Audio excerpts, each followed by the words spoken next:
नमस्कार मित्रांनो, स्वागत आहे तुमचे आवडते चॅनल म्हणजेच मराठी किचन सीमाज किचनमध्ये.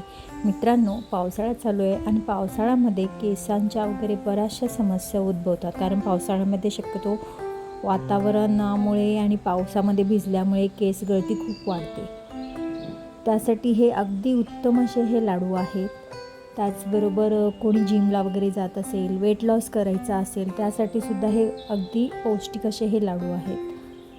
रेसिपी अगदी सोपी आहे, सिंपल आहे आणि पटकन होणारी आहे. त्याचबरोबर अगदी शुगर फ्री आहेत, म्हणजे कोणत्याही प्रकारचा गुळाचा, साखरेचा आपण या लाडूमध्ये वापर केलेला नाही. चला तर मग ही पौष्टिक रेसिपीला आपण सुरुवात करूया. सुरुवात करण्यापूर्वी माझ्या चॅनलवर जर तुम्ही नवीन असाल तर चॅनलला सबस्क्राईब करायला विसरू नका. चला मग आता आपण या लाडूमध्ये आपण सुपर सीडचा वापर जास्त प्रमाणात केलेला आहे. तर ते सुपर सीड म्हणजे काय आहेत ते पाहूया. आता आपण पॅनमध्ये तूप घालून घेतलेलं आहे. 1 टेबलस्पून तूप घातलं आणि या तुपामध्ये पहा, याच्यामध्ये आहेत भोपळ्याच्या बिया, मगज बिया, सूर्यफूल बिया आहेत, काजू आहेत, बदाम आहेत. हे प्रत्येकी प्रमाण म्हणाल तर 1/4 कप आहे. सर्व समान प्रमाण मी इथे घेतलेलं आहे. हे आता आपण या तुपामध्ये थोडंसं भाजून घेऊया, म्हणजे याच्यामधील थोडाफार जो काही ओलसरपणा असतो ते आपलं कमी होऊन जाईल. भाजल्यानंतर याच्यामधील जो क्रंचीपणा असतो तो वाढतो. न्यूट्रिशनल व्हॅल्यू म्हणाल भाजल्यानंतर तर अजिबात कमी होत नाही, पण भाजल्यानंतर खाल्ल्यावर टेस्टसुद्धा छान लागते. आणि याच्यामधील जे तेलाचं जे प्रमाण असतं ते थोडंफार कमी होतं भाजल्यानंतर. त्यामुळे शक्यतो भाजून खाल्लेलं कधीही चांगलं. फक्त भाजत असताना मध्यम आचेवर भाजून घ्या, जास्त मोठा गॅस करून भाजू नका, कारण ते जळण्याचे चान्सेस असतात आणि लाडू वगैरे करत असताना याचा कलरसुद्धा खूप चेंज होतो. आता यामध्येच आपण हे 1/4 कप इथे मी तीळ घेतलेले आहेत. पांढरे तीळ आहेत. हे तुम्ही काळे तीळसुद्धा वापरू शकता. ते पांढरे तीळ मी घेतलेले आहेत. त्याचबरोबर या तीळ वापरत असताना मी थोडी खसखससुद्धा वापरलेली आहे. खसखस 3 टेबलस्पून याच्यामध्येच, म्हणजे खसखस आणि तीळ एकत्रच मी असं प्रमाण घेतलेलं आहे. तुम्हाला जर खसखस वापरायची नसेल तर फक्त तिळाचासुद्धा तुम्ही वापर करू शकता. तीळ मी सर्वात शेवटी एवढ्यासाठी भाजली, कारण तीळ पटकन भाजली जाते हलकी असल्यामुळे.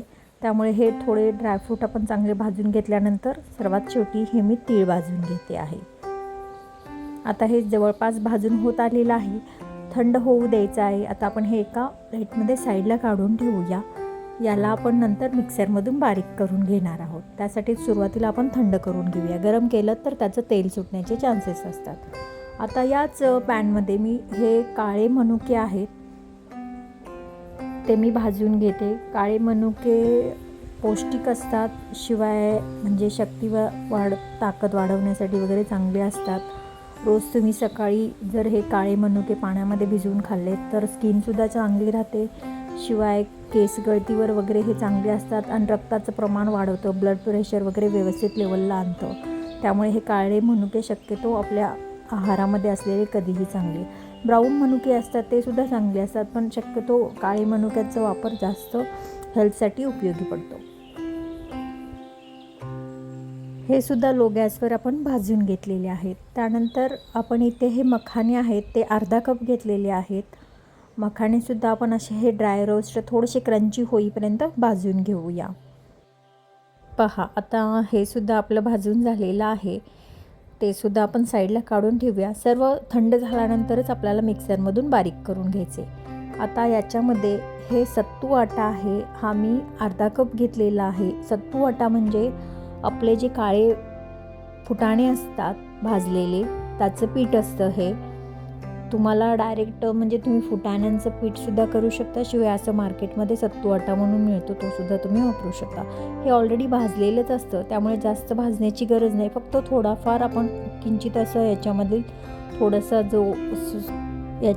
थोडंसं आपण लाडूमध्ये वापरत आहोत, म्हणून थोडंसं अजून भाजून घेऊया. कोरडंच भाजून घेतलेलं आहे मी, अजिबात तुपाचा जास्त वापर केलेला नाही आहे. पीठ आपलं भाजून रेडी झालं आहे. आता हे आपण एका बाउलमध्ये काढून घेऊया. बाकी सर्व साहित्य आपण मिक्सरमधून बारीक करून घेऊया. इथे आता आपण जे खजूर आहेत ते थोडेफार भाजून घेऊया. म्हणजे थोडेसे, आता हे मी मिक्सरमधून फिरवून घेतलेत. हे पाऊण कप खजूर आहेत.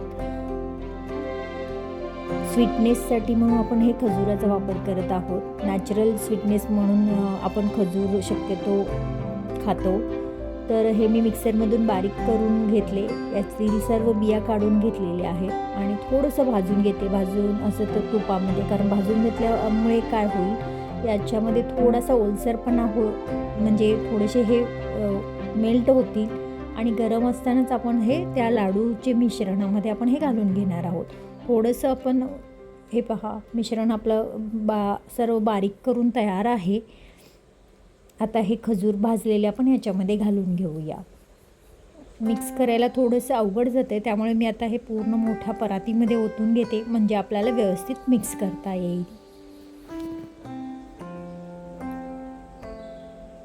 आता हे परातीमध्ये शिफ्ट केलेलं आहे. आता हे व्यवस्थित मिक्स करायचे.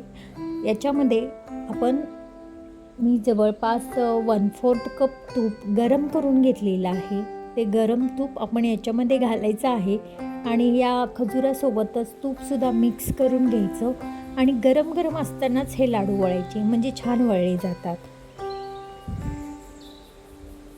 आता हे पहा, मी हे तूप घालून घेते. 1/4 कप तुपाचा वापर केलेला आहे. तुम्हाला जर वाटलं की खूपच ड्राय वाटत आहेत तर तुम्ही इथे तुपाचा वापर वाढवू शकता. त्यानंतर मी इथे 1 टीस्पून आपलं वेलची आणि जायफळ पुडाचा वापर केलेला आहे टेस्टसाठी.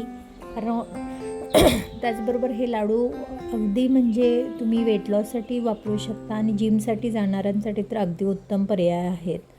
पहा, आता हे व्यवस्थित मी मिक्स करून घेते आणि पटकन असे गरम गरम असतानाच लाडू वळून घ्यायचे, कारण गरम असताना लाडू वळले की पटकन वळले जातात. थंड झाल्यावर तुम्हाला थोडंसं लाडू वळायला थोडंसं प्रॉब्लेम होईल. त्यामुळे काय करा, मग जर वाटलं की थोडं जास्त कोरडं आहे तर तुम्ही तूप थोडंसं गरम करा आणि या मिश्रणामध्ये ओतून लाडू वळू शकता. पहा, आता मी हे सर्व लाडू वळून घेतलेले आहेत. तर मित्रांनो, ही माझी आजची रेसिपी तुम्हाला जर आवडली असेल तर व्हिडिओला लाईक करा, शेअर करा, सबस्क्राईब करायला मात्र विसरू नका. त्याचबरोबर तुम्हीसुद्धा या पावसाळ्यामध्ये हे लाडू करून पहा, नक्की ट्राय करा आणि कसे झाले ते कमेंटद्वारे कळवायला मात्र विसरू नका. आपण पुन्हा भेटूया अशाच मस्त नवीन रेसिपीसोबत. तोपर्यंत स्वस्त खा, मस्त राहा, नेहमीच आनंदी राहा. धन्यवाद.